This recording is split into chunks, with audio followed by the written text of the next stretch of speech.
Nyai Subang Larang, istri kedua Prabu Siliwangi. Kisahnya sebagai berikut.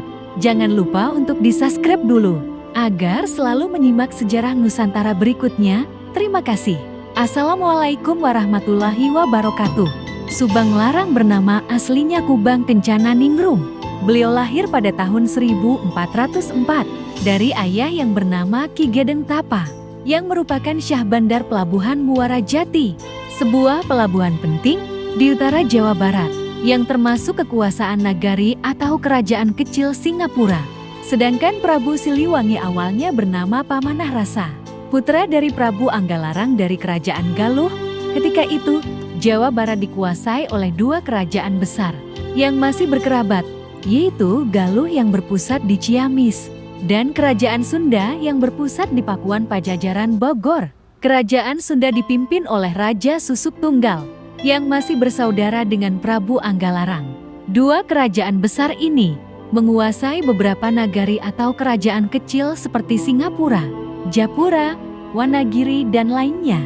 Sekitar tahun 1415, datanglah rombongan armada Cina yang dipimpin Laksamana Zhang Yicheng Ho yang beragama Islam di Muara Jati. Saat inilah Islam mulai dikenal di sana. Pada tahun 1418 tiba pula seorang ulama Islam bernama Syekh Hasanuddin bin Yusuf Siddiq yang menumpang perahu dagang dari Champa, kini termasuk wilayah Vietnam dan sebagian Kamboja. Ada pula yang berpendapat keduanya datang dalam rombongan yang sama. Syekh Hasanuddin kemudian akrab dengan Ki Gedeng Tapa. Di saat inilah kemungkinan Ki Gedeng Tapa memeluk agama Islam. Kemudian Syekh Hasanuddin pergi ke Karawang dan mendirikan pesantren di daerah Pura, Desa Talagasari, Karawang, dengan nama Pesantren Kuro. Maka dari itu kemudian ia lebih dikenal dengan nama Syekh Kuro. Ki Gedeng Tapa menitipkan Nyai Subang Larang untuk belajar Islam kepada Syekh Kuro di sana. Nyai Subang Larang belajar Islam di sana selama 2 tahun. Di tempat inilah Syekh Kuro memberikan gelar Sabang Larang, pahlawan berkuda, kepadanya. Sekitar tahun 1420 Subang Larang kembali ke Muara Jati. Sekitar tahun 1420-N, Ki Gedeng Tapa menyelenggarakan sayembara tarung satria. Sebagai pemenangnya berhak memperistri Nyai Subang Larang, putrinya. Dalam sayembara itu, Pamanah Rasa tampil sebagai pemenang dan berhak memperistri Nyai Subang Larang. Konon lawan terberat Pamanah Rasa adalah Amuk Marugul, putra Prabu Susuk Tunggal Kerajaan Sunda, yang ternyata masih ada hubungan saudara dengannya. Kemudian menikahlah Pamanah Rasa dengan Subang Larang di pesantren Syekh Kuro. Sumber lain menyebutkan Pamanah Rasa jatuh cinta kepada Subang Larang setelah ia mendengar suara Subang Larang mengaji di pesantren Syekh Kuro bukan karena memenangkan sayembara. Di tahun yang sama terjadi peperangan antara nagari Singapura yang dipimpin Pamanah Rasa dan nagari Japura yang dipimpin Amuk Marugul. Pamanah Rasa kembali memenangkan peperangan tersebut. Pamanah Rasa kemudian pergi ke Pakuan, Kerajaan Sunda. Di sana ia bertemu dengan Kentring Manik Mayang Sunda, adik Amuk Marugul, yang juga putri dari Prabu Susuk Tunggal, yang tak lain adalah uwaknya sendiri. Meskipun sudah menikahi Subang Larang, ia juga kemudian menikahi Kentring Manik Mayang.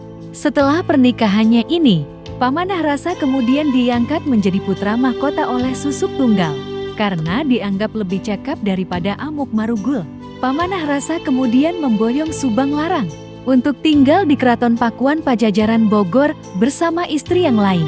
Di kemudian hari Pamanah Rasa diangkat menjadi raja dan bergelar Prabu Siliwangi. Subang Larang memiliki 3 orang anak, yaitu pertama Raden Wolang Sungsang 1423, kedua Nyai Larasantang 1426, dan ketiga Raja Sangara 1428. Sepeninggalnya Subang Larang, anak-anaknya keluar dari Keraton Pakuan untuk memperdalam agama Islam. Ketiga anaknya inilah yang kemudian memegang peranan penting mengubah Jawa bagian barat menjadi daerah penyebaran Islam. Pangeran Wolang Sungsang atau nama lain Pangeran Cakrabuana kemudian menjadi penguasa Cirebon, pendiri Kesultanan Cirebon. Larasantang kemudian memiliki anak bernama Syarif Hidayatullah yang kemudian dikenal sebagai Sunan Gunung Jati. Raja Sangara kemudian dikenal dengan nama Kian Santang. Konon menurut sebuah legenda, Prabu Siliwangi memilih pergi meninggalkan keraton Pakuan dan menghilang di hutan Sancang di selatan Garut daripada masuk Islam di hadapan anaknya sendiri Kian Santang. Sekitar tahun 1441, Nyai Subang Larang wafat di keraton Pakuan. Kemudian jenazahnya dibawa oleh abdi dalamnya untuk dimakamkan di Muara Jati.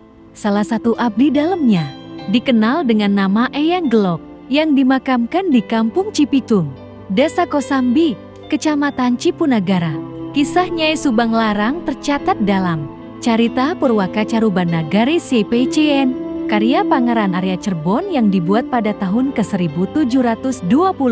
Demikianlah sejarah Nusantara kali ini.